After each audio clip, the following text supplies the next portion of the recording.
What's a personal culture and why do you need one? We're going to identify all of these things when we come back. Stay tuned.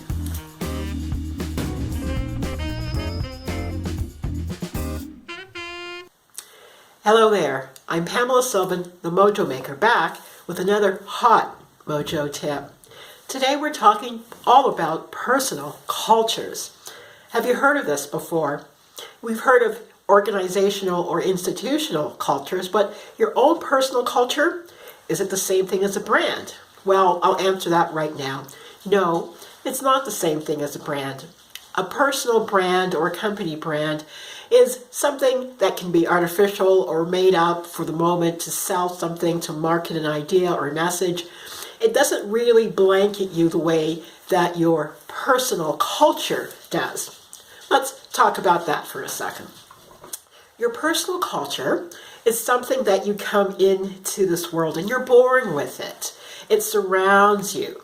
It begins to mold and take shape and form as you grow, as you take on ideas and assumptions about the world around you. It's about your gifts and skill set. It's about your personal style, maybe your humor. It's that complete package in which you walk around with. And most people walk around the entirety of their lives with their beautiful personal culture unmolded and undefined. It's just a nebulous thing that's somewhere attached. And they never pay much attention to it because they didn't have to, or they weren't aware that it even existed.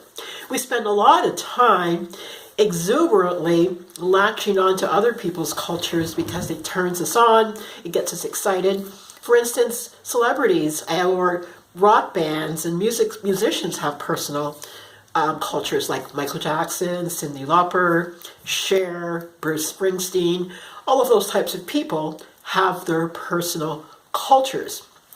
Even Hillary Clinton and Donald Trump and so forth, all of those people have their personal culture. Love them, hate them, but you can see how they've been clearly defined, and they continue to be defined by that because it's who they are.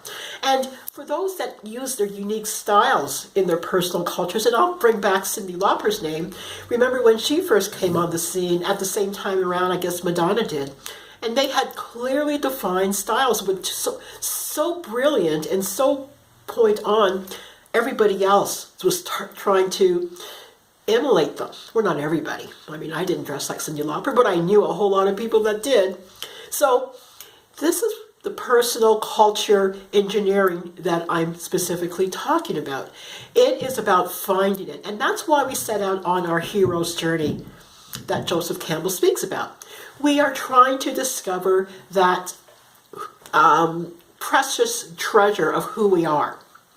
We set out on a journey and we take our ups and downs and our blows and we come to that place of understanding how we exist, what beliefs that we're going to onboard, what is our style, everything. Why is it so important to find and develop your personal culture?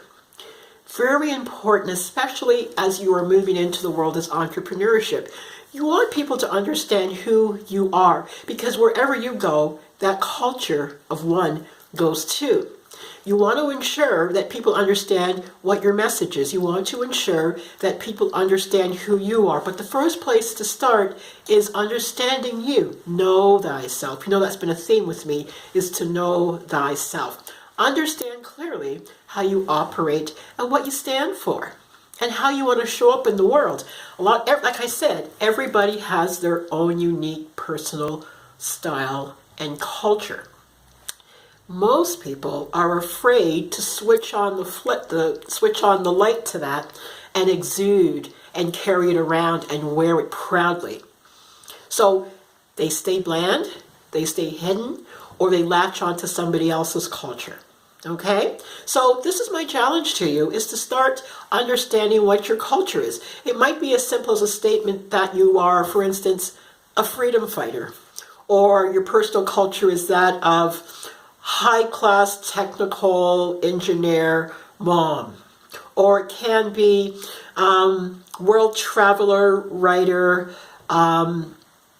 firefighter or freedom fighter. You know what I mean. You get to define yourself. And when you do find the words to describe exactly who you are and how you are, crank it up. And this is the part about spiraling up. Make it shining, make it vivid, make it unique. So when we see you, we know exactly who you are in the world and what part of that spot on planet Earth you're taking up. Everybody just wants to meld in and be the same. Stand out. Find and turn on that personal culture of yours. We're waiting. We want to see the different. When we see the different and the truly unique, we get so excited about that. I know I do. All right. So turn on that personal culture. Find it. Wipe off the sand that's been accumulated over the years of programming and shine brightly out there in the crowd, okay? So that's your challenge from me, the Mojo Maker. See, the Mojo Maker, when I got my personal culture going on, when it was first introduced to me in an airport one day, I was embarrassed about it. It took me about 3 years to proudly put on the coat of Mojo Maker and wear it, and I'm still defining it. And as I grow, I shed the skin of what it used to be into where it's going. And that's our calling, to shed the skin of what is and tune it up into what it can be. All right, so build your personal culture today.